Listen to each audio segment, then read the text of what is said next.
En Gran Bretaña, el escándalo de las escuchas telefónicas puso en descubierto los métodos del magnate mediático Rupert Murdoch.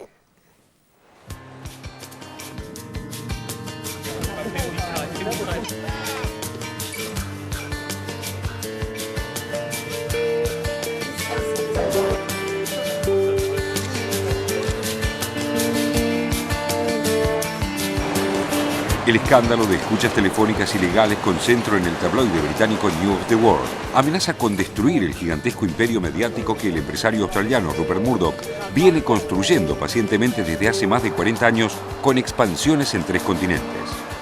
El affair en el cual investigadores privados pagados por el diario hackearon durante años las casillas telefónicas del entorno de la familia real, políticos británicos, de víctimas de crímenes y celebridades de los deportes y el espectáculo para alimentar la usina de sensacionalismo que caracteriza a los periódicos del grupo no es nuevo.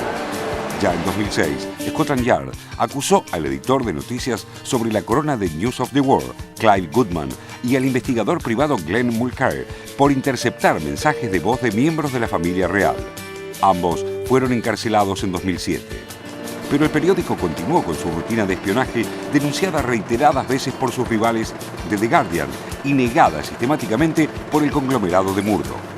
Ahora, el escándalo se ha hecho inocultable y su estallido incluye un efecto colateral: exponer a la luz pública el estilo inescrupuloso de hacer negocios de Rupert Murdoch, basado en una combinación de audacia empresarial y capacidad, poner su formidable red mediática al servicio de los intereses políticos adecuados. 2, 4, 6, 8. Don't let Murdoch dominate. 2, 4, 6, 8. Don't let Murdoch dominate. La desesperación de Murdoch por evitar que la gangrena se extienda a los nodos principales de News Corporation explica por qué sacrificó, sin dudarlo, a News of the World, un diario de 168 años de existencia que marcó su ingreso al negocio periodístico en el Reino Unido en 1968.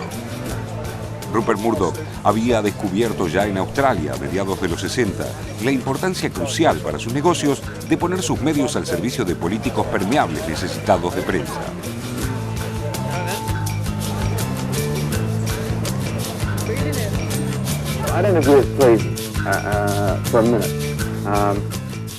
En 1968, el australiano se lanzó a la conquista de Fleet Street, la calle del centro de Londres en la que, hasta hace muy poco, tenían su sede las grandes empresas periodísticas británicas.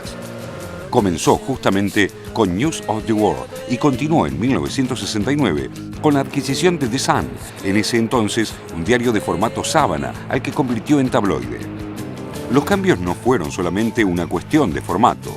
En sus manos, The Sun encabezó una tendencia hoy característica de la prensa británica conocida como tabloid journalism, o periodismo tabloide, con el énfasis puesto en los relatos de crímenes impactantes, astrología, chismes sobre la vida de políticos, celebridades y estrellas deportivas.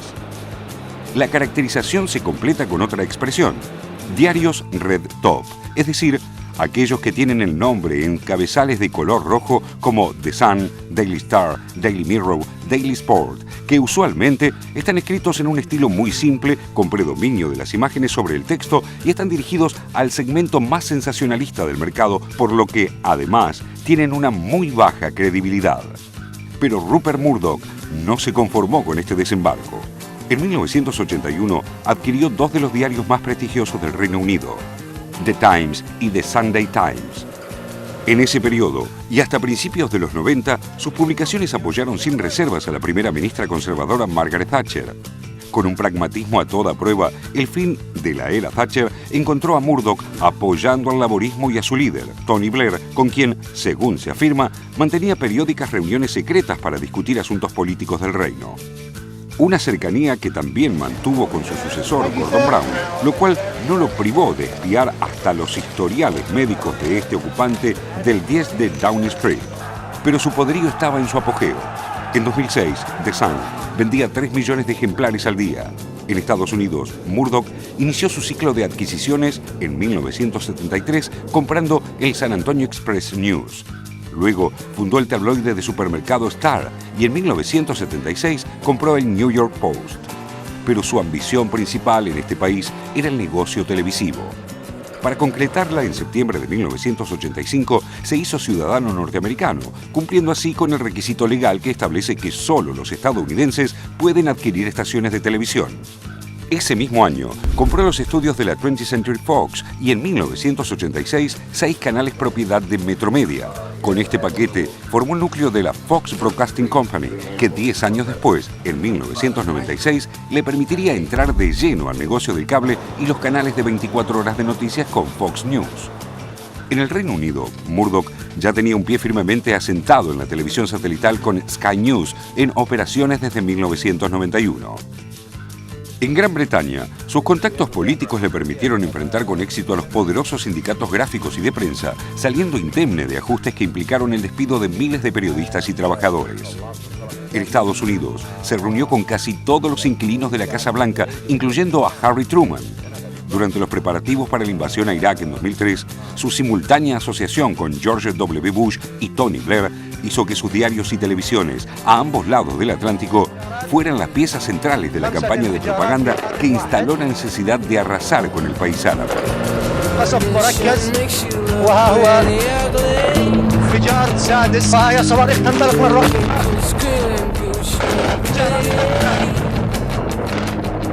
A principios de 2011, logró que Barack Obama aceptara reunirse con él, luego de varias negativas.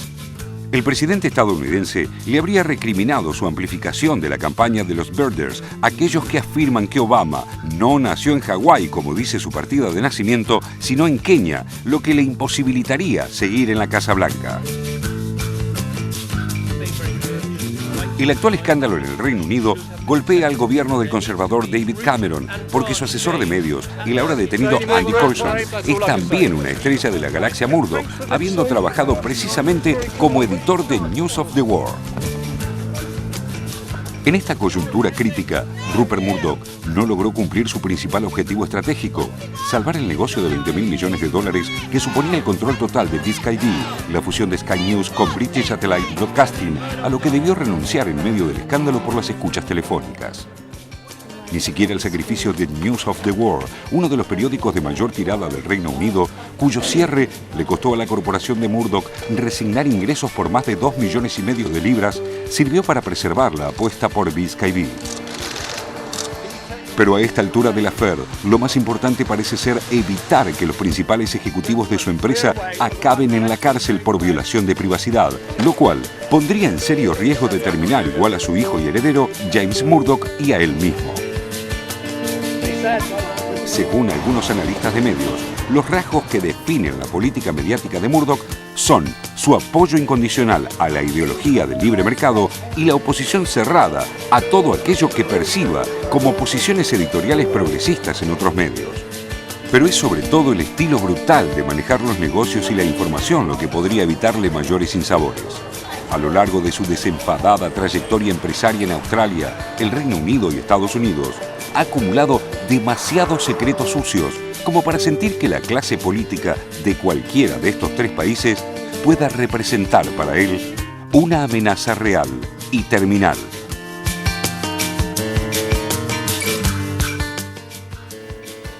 Es impresionante, ¿no? Cómo este grupo, esta Murdoch, esta familia, digamos, tenía en su puño a los políticos británicos y también norteamericanos, ¿no? Fox, una de las empresas de él, era las más críticas y la que más, digamos, dificultades políticas le trajo al presidente Obama. Y quería recordar que este caso se destapó, digamos, porque hackearon, uno de los periodistas del diario News of the World, hackeó al celular de una chica que había sido secuestrada, después se encontró muerta por un pedófilo, ¿no? Y no, digamos, no había límites en el grado de falta de respeto, digamos, y de impunidad que tenía este grupo mediático. Pero bueno, para hablar justamente de todos estos temas, ¿no?, vinculados a los medios, al poder, a la política, invitamos a Oscar Steinberg, escritor y semiólogo. ¿Qué tal, Oscar? Bienvenido a Vice 7. Muchas gracias. Y la primera pregunta que te quería hacer era, porque digamos, la prensa amarilla no es nueva, la prensa amarilla existió desde siempre, pero nunca había sido, me parece, ido tan lejos con respecto al tema de los políticos, o se había caído de esta manera estrepitosa. ¿Vos notás algún cambio, digamos, o encontrás alguna respuesta a esto? No, yo creo que, bueno, una respuesta general no, seguramente debe haber algunas, ¿no? Pero yo pienso que eso que caracterizó a la prensa amarilla desde sus comienzos, ¿no? y de sus momentos de crecimiento a fines iniciales, en términos modernos, en el fines del siglo XIX y principios del siglo XX, que era esa entrada en lo que era vida privada, vida íntima, secreto, y lo que no podía decirse en términos de sexo, en términos de crimen, en términos de objetivos sancionables que no solían decirse. La prensa amarilla ponía arriba todo esto, lo ponía en la superficie y se caracterizaba por eso. Lo de prensa amarilla, como se sabe, tuvo que ver con el uso del color amarillo, que era uno que daba bien en la impresión para algunas historietas. Apelaba al morbo. Al morbo. Claro. Ahora hubo un momento en que, claro, los procedimientos de la prensa amarilla empezaron a hacerse generales, ¿no? Tal vez haya ocurrido en un momento en que buena parte de la prensa escrita empieza a tratar de competir con otros medios, y entonces ese lugar de las sensaciones, del borde, de la imagen que no es controlada por la palabra o por la letra, entonces trata de ser ocupado por la mayor parte de la prensa escrita en competencia con los otros medios. Pero uno podría decir que ya se habla poco de prensa amarilla, pero que los procedimientos es como si hubieran crecido, como si en el momento en que el nombre, la designación cae, es justamente cuando ha crecido y ha ocupado unos espacios de una dimensión que nunca tuviera. Hacia la otra prensa, decís vos, hacia la supuesta prensa seria. Cualquier prensa según los casos. Claro. Ahora, Oscar, vos viste también el informe que hicimos sobre Chile, yo comenté el tema de la violencia. ¿Por qué vende más y se impone una imagen de violencia? Esto es jóvenes estudiantes frente a un carro que lanza agua, que una manifestación de jóvenes cantando en una plaza. Sí, yo creo que una de las razones por las cuales se va a las noticias, ¿no? El momento en que uno va a las noticias, sobre todo a la mañana, en la primera mañana, es un momento de secreto. Es cierto que la radio se puede oír entre varios, la televisión también. Pero también es cierto que hay ese momento, por ejemplo, la lectura del diario es una lectura individual, ¿no? La lectura, la escucha de la radio por momentos también lo es, ¿no? Yo creo que se va a ese lugar de borde en que eso que no puede decirse y que muchas veces está en la curiosidad y en el deseo de muchos aparece. Hay algo de lo cual todos compartimos en términos de esa curiosidad, pero también está la práctica y el objetivo de, sacar de cartel eso importante que tiene que ver con nuevos hechos de la cultura, nuevos hechos de la política o de la relación entre política y cultura, y quedarse en eso que es ese borde ominoso que no puede decirse, sabiendo que yendo a ese borde siempre se va a obtener un grado importante de curiosidad, de expectativa. Pero yo tengo una curiosidad también, porque fíjate que hay un borde, por ejemplo, vamos a volver a la prensa británica, se cuenta que el príncipe Harry fuma marihuana, ¿no? Entonces esto es como, entra dentro de ese mundo secreto. Ahora, el hijo de Margaret Thatcher, Mark Thatcher, trafica armas. De hecho, fue en algún momento, acusado porque en un país africano porque había intentado generar un golpe de Estado. Ahora, eso, que está bien vinculado con la política, eso no aparece con la misma fuerza del secreto. No hay una elección del secreto también de la cosa superficial que en definitiva destapa pero no destapa nada. Digamos, o sea, despolitización. Claro, que fume marihuana, la verdad que, digamos, cualquier persona puede identificarse con un fumador de marihuana, pero no con un traficante de armas. Porque hay muchas privacidades que se ocultan porque así lo mandan o lo siguen mandando las relaciones de la cotidianeidad, muchas privacidades que tienen mucho menos importancia para la sociedad y para el individuo, en términos de los efectos que pueden causar, que esos otros que tienen que ver con esas relaciones entre la economía y la política, o entre el poder y la información, que en cambio es como si quedaran en un lugar secundario, ¿no? Ahora, tiene que ver, retomando lo que planteaba Thelma, y específicamente en el caso de los británicos, pero no solamente, con una despolitización del ámbito público, porque al fin y al cabo se muestran mujeres en tetas, marihuana, escándalos, morbo, y se habla menos de política. Bueno, de hecho, eso ocurre en buena parte del tiempo de los medios, ¿no? También es cierto que la política se hace de otras maneras, ¿no? Que la política es algo que está sujeto al éxito que pueda tener el político en términos de el sostén cotidiano de su propuesta y de su imagen pública. Yo creo que en otro tiempo los políticos tenían un tiempo extenso por delante basado en una trayectoria también extensa, por lo menos en términos de aquellos que los apoyaban.